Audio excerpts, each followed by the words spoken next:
Hello, everyone. Thank you for joining us for this episode of Connecticut Paid Leave Spotlight. My name is John Simonetti. I'm the Benefits Manager for Connecticut Paid Leave. Today, we will be reviewing the things you should know before you apply for Connecticut Paid Leave. In today's presentation, we cover: Am I eligible? Process overview, determine reason for leave and time frame, inform your employer, documents, how benefits are calculated, and setting up your CT.gov account. The first thing you will likely want to know is, am I eligible for paid leave? There are specific employment and earning requirements that make an individual eligible for Connecticut paid leave benefits. All of this information can be found on our website under How Connecticut Paid Leave Works. Let's review a couple of things you can do on the website to find out if you are eligible. An easy way to predetermine if you may be eligible for benefits is by taking the Eligibility Questionnaire.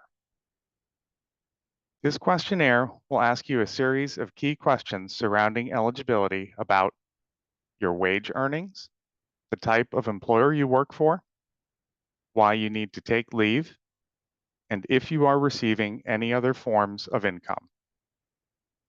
Please note that even if you do not make it to step 6, this questionnaire is not a definitive answer as to whether or not you are eligible.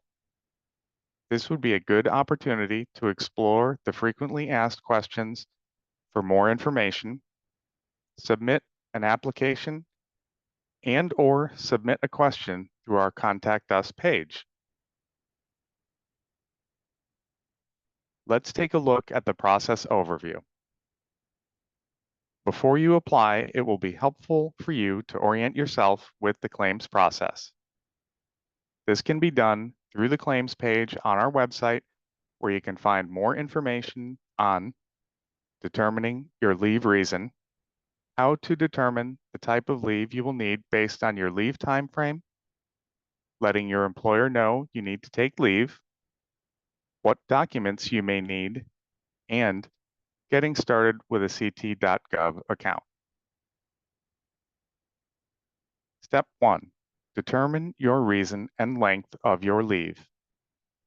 Connecticut Paid Leave exists to help you with financial peace of mind during some of life's most significant moments, and these qualifying reasons are the moments we are talking about: your own serious health condition, starting or expanding your family, caring for a loved one, caring for a military member, qualifying exigency leave, or family violence leave.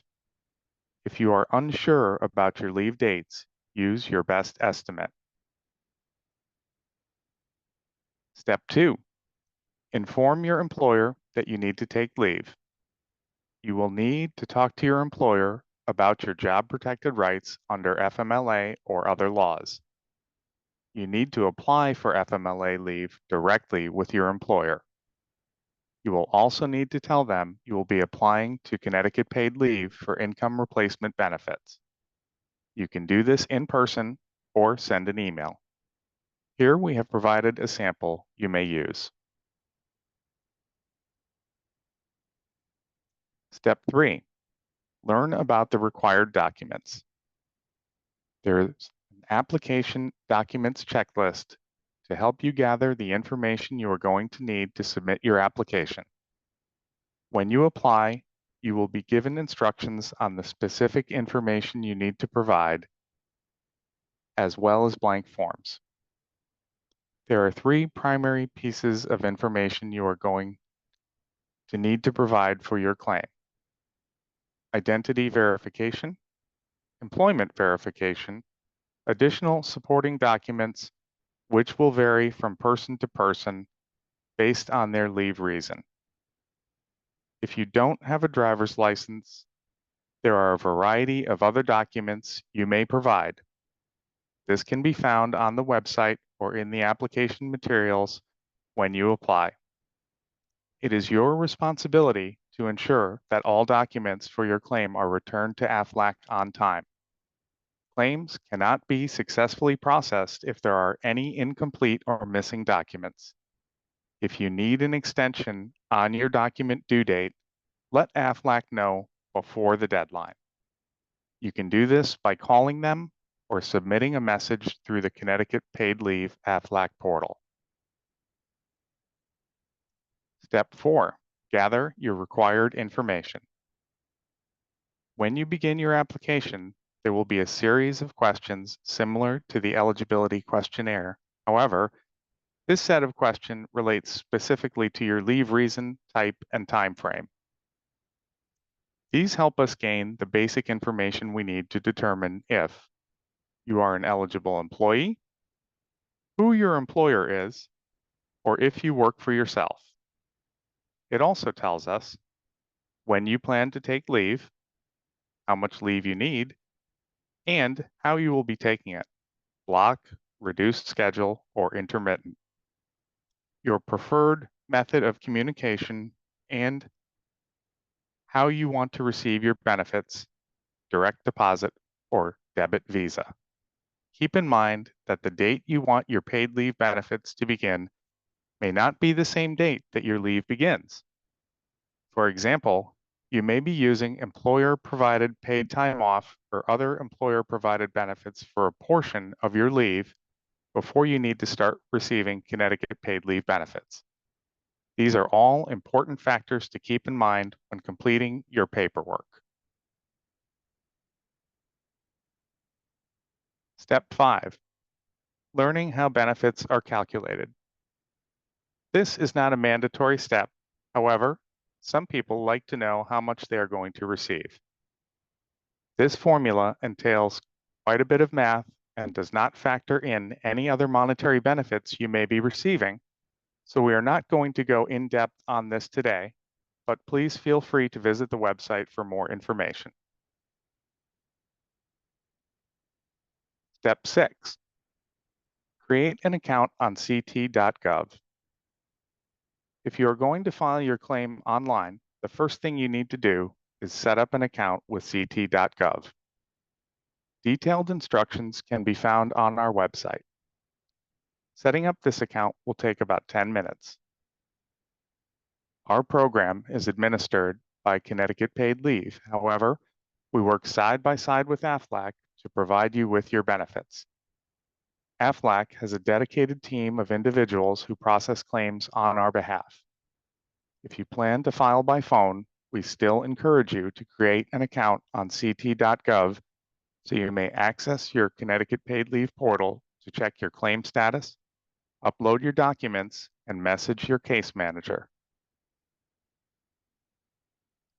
If you are applying for benefits due to your own serious health condition or to care for a family member who is experiencing a serious health condition, a healthcare provider will need to provide you with a certification for serious health condition form in connection with your claim.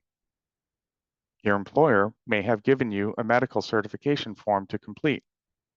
We will accept a copy of this in place of our own form.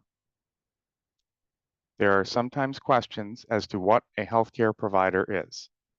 Here are a few examples of providers authorized to practice medicine in Connecticut: doctor of medicine or osteopathy, nurse practitioner, clinical psychologist, optometrist, chiropractor, or midwife. For a complete list, please visit our website. It is important to understand the timeline and the things you need to do before, during, and after filing your claim application. Once you complete your application, you will receive a notice of receipt and a request for the documents needed to support your claim. Your employer or doctor may fax or email your completed forms directly to AFLAC. They don't have to give the forms directly to you, but you are responsible for ensuring your documents are received by AFLAC. Once you have returned those documents to AFLAC by the due date you are provided, AFLAC will review and issue a decision in approximately 5 business days. Thank you. For more information or to start your claim, please visit our website at ctpaidleave.org.